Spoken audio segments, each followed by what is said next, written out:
বন্ধুরা আপনারা সবাই কেমন আছেন? আজকে আমি আপনাদের সামনে নিয়ে এসেছি নতুন আরেকটি রেসিপি। তো আজকে আমি বানাবো সর্ষে ফুলের বড়া। দেখতে পাচ্ছেন সর্ষে ফুলগুলা, এই যে আমি মাঠে গিয়েছিলাম আজকে, আর নিয়ে নিয়েছি এই যে দেখতে পাচ্ছেন এগুলা মটরের ডাল। এই যে মটরের ডালগুলোকে আমি জলে ভিজিয়ে রেখেছিলাম। এবার এই মটরের ডালগুলোকে আমি বেটে নেব।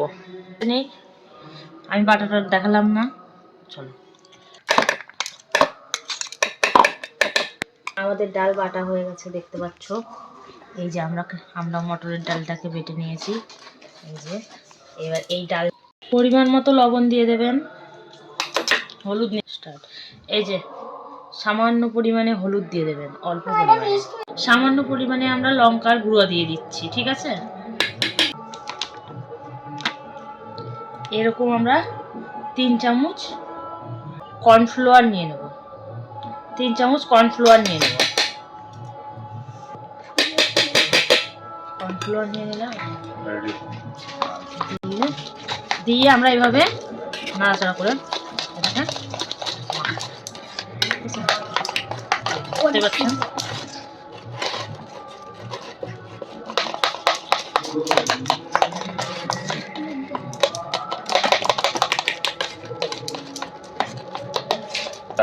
এই যে সর্ষে ফুলগুলাকে আমি কুচি কুচি করে কেটে নেব। সর্ষে ফুলগুলাকে কুচি কুচি করে এইভাবে কেটে নেবেন।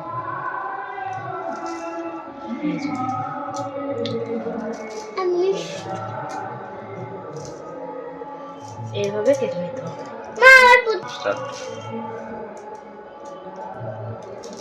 এগুলাকে গোটা গোটাও রান্না করতে পারেন আপনি। এরকম ভাবে ধরো সবগুলাকে আমার সুবিধার্থে আমি কুচিয়ে নিয়ে, চাইলে এইরকম ভাবে করে নিয়ে বেসনের মধ্যে এরকম এরকম করে ডুবিয়ে দিয়ে তেলে দিয়েও ভাজতে পারবেন।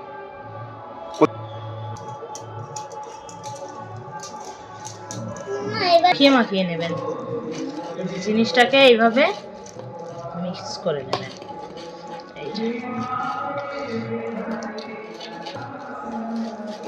আমার মাখানো হয়ে গেছে। এবার চলুন চলে যাই ভাজার কাছে, কড়াইয়ের কাছে। আমরা ভাজা করে নিই।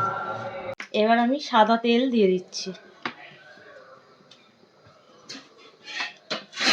ঠিক আছে? এবার সর্ষে ফুল দিয়ে ডাল দিয়ে যেটা আমি মিক্সড করে রাখছিলাম, এখন আমি সেটাকে ভাজবো, ঠিক আছে? এই ছোট ছোট করে, এই দেখুন এইভাবে ছোট ছোট করে দিতে হবে।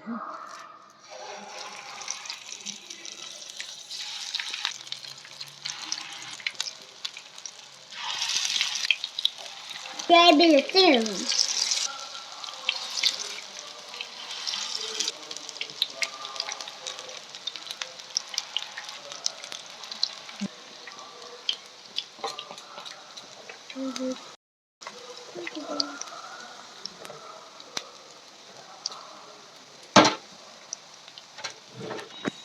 এগুলোকে একটু করে সাইড করে দিয়ে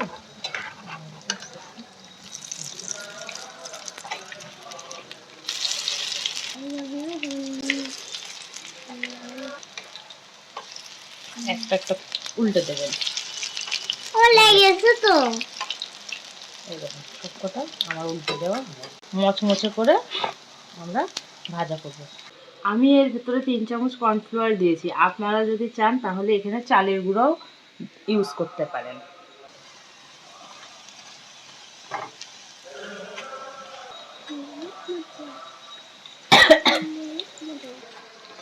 আমরা এই সর্ষের ফুলগুলো আমাদের জমির থেকে তুলে এনেছি। এগুলো সব জায়গায় পাওয়া যায় না, অনেক সময় কিনতেও পাওয়া যায় না, কারণ এগুলো সর্ষের ফুল তুললে অনেক সময় সর্ষেটা মার যায়, নষ্ট হয়।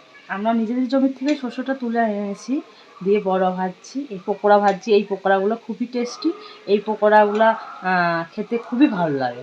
করে আপনারা খেয়ে তারপরে আমাকে কমেন্ট করে বলবেন যে কেমন হয়েছে। এই যে আমার পকোড়াগুলো ভাজা হয়ে গেছে, দেখুন লাল লাল করে ভাজা করেছি। এইভাবে আমি সব পকোড়াগুলোকে ভাজা করব, এইভাবে তুলে নেব।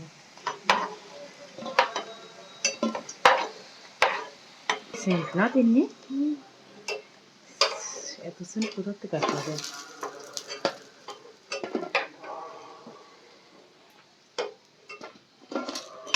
আমি পরের গুলোকে দিয়ে দেবো।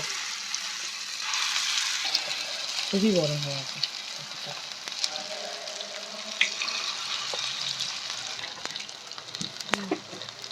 যারা আমার এই ভিডিওটি দেখছেন তারা লাইক শেয়ার কমেন্ট করে দেবেন, যাতে অন্য আপনি শেয়ার করলে পরে যাতে আপনার অন্য কেউ দেখে এই রেসিপিটি বানাতে পারে।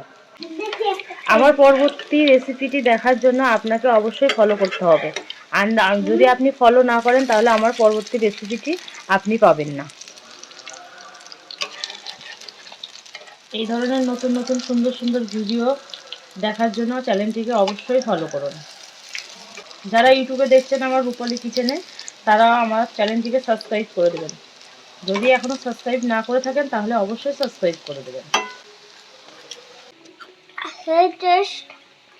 না খেয়ে দেবো না এরকম।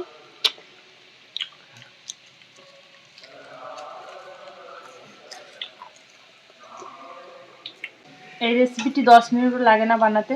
হঠাৎ আপনার বাড়িতে কেউ আত্মীয় কুটুম আসলে পরে তো আপনি 10 মিনিটের মধ্যে এটা রান্না করে রেসিপিটি খাওয়াতে পারেন। এই রেসিপিটি আপনি ভাতের সাথেও খেতে পারেন, এমনিও খেতে পারেন, খুব টেস্টি। যদি আপনি সস একটু শসা কুচি কিংবা পেঁয়াজ কুচি দিয়ে স্যালাড দিয়ে খান, খুবই খুবই সুন্দর লাগবে। এই দেখুন ভিডিও রেডি হয়ে গেছে আমাদের পকোড়া। শীতকালের দিন, এখন শীতের সময় এই সর্ষের ফুল হয়। শীতের সময়ের এই সর্ষের ফুলে এত সুন্দর শীতের সময় গরম গরম এরকম পকোড়া খেতে খুবই টেস্টি, খুবই সুন্দর লাগবে।